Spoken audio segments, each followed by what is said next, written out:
আসসালামু আলাইকুম।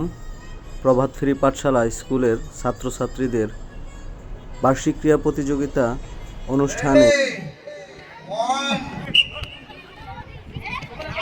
এখানে ছোট্ট ছোট্ট সোনামণিরা বিস্কিট দৌড় দিয়েছে। তাদের হাত পিছনে বাঁধা ছিল।